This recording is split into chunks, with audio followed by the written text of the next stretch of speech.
Welcome to the Architecture Corner. Imagine you're building a subscription service, Hmm. and suddenly you need to process, I don't know, thousands of customer renewals every single day. Mm. And each one has its own unique logic. How do you even handle that massive kind of variable workload efficiently in the cloud? Yeah. Without breaking the bank Wow. or your sanity. That's the classic scaling challenge, isn't it? A really common one. And that's exactly where something like AWS Step Functions comes in. It's a really powerful sort of low-code solution for orchestrating services, managing these complex workflows. Right. Whether you've got like long-running processes that take hours or even short direct integrations, it offers incredible flexibility. Okay, let's unpack this then. Today, we're diving into a really fascinating aspect of step functions. It's about achieving massive parallel processing. This was detailed brilliantly in a piece by Mario Bittencourt. Actually, we're going to look at the map state within step functions, which is essentially a way to run lots of tasks at the same time, concurrently, like processing all those customer renewals all at once.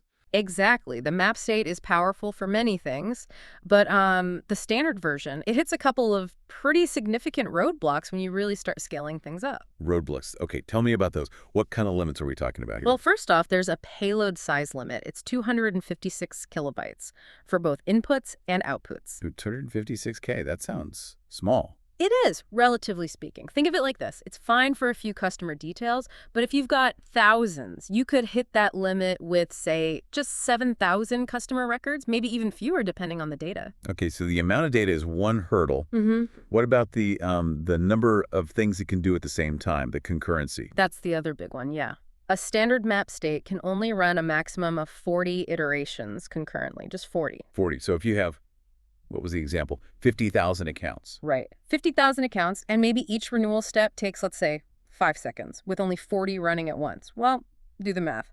That standard map could take around 6,250 seconds. Whoa, wait. 250 seconds. That's almost 2 hours. Exactly. Nearly 2 hours just waiting for renewals.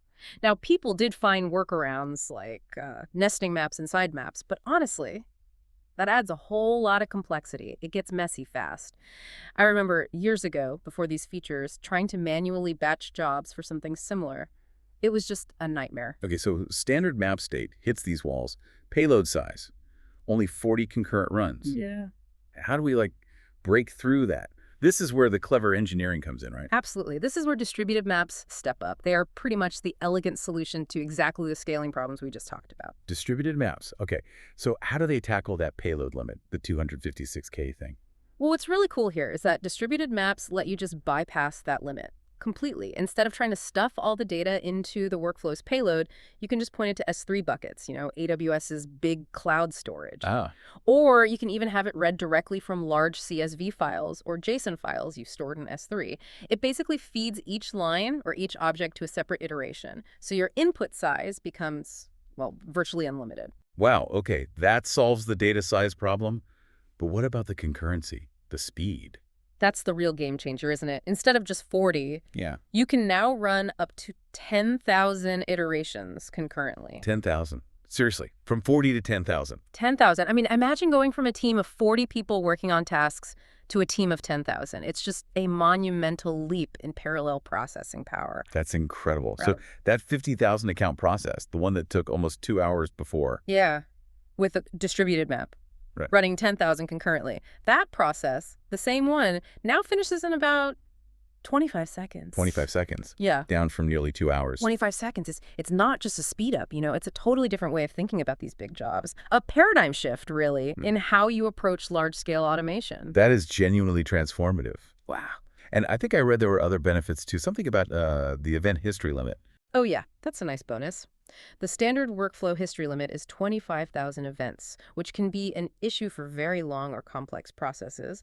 But with distributed maps, each child iteration gets its own separate execution history. So that main limit doesn't really apply in the same way, and it makes debugging way easier. Oh, makes sense. Plus, you can also send the outputs from all those thousands of iterations directly back to S3, avoiding the 256 KB output limit too if you're generating lots of results. Okay, this sounds incredibly powerful. So the big question then, when should you actually reach for this? When should listeners consider using distributed maps? Good question. I'd say you should definitely consider distributed maps for basically any process that can be parallelized effectively, especially if you find yourself needing more than that standard 40 concurrent executions. Or if you know you'll be dealing with large input data sets or generating large outputs, it just makes handling that scale so much easier. But there's always a catch, right? Mhm. Or something to watch out for. Well, yeah, one important thing. Remember to check the capacity of whatever services your step function is calling. Your distributed map might be able to run 10,000 tasks at once, but if they're all hitting the same database or API, Ah, right. You could overwhelm the downstream system. exactly. Your step function workflow can only go as fast as the services it depends on, so you need to make sure they can handle the load too. That makes perfect sense. Still, it's truly amazing how cloud services like AWS Step Functions, and especially these distributed maps, really empower us to solve these complex scaling challenges much more easily and efficiently than before. It really does. It lets you shift your focus. How so? Well, imagine the possibilities when you unlock that kind of massive parallel processing power. Suddenly, you're not spending all your time managing infrastructure or worrying about hitting limits.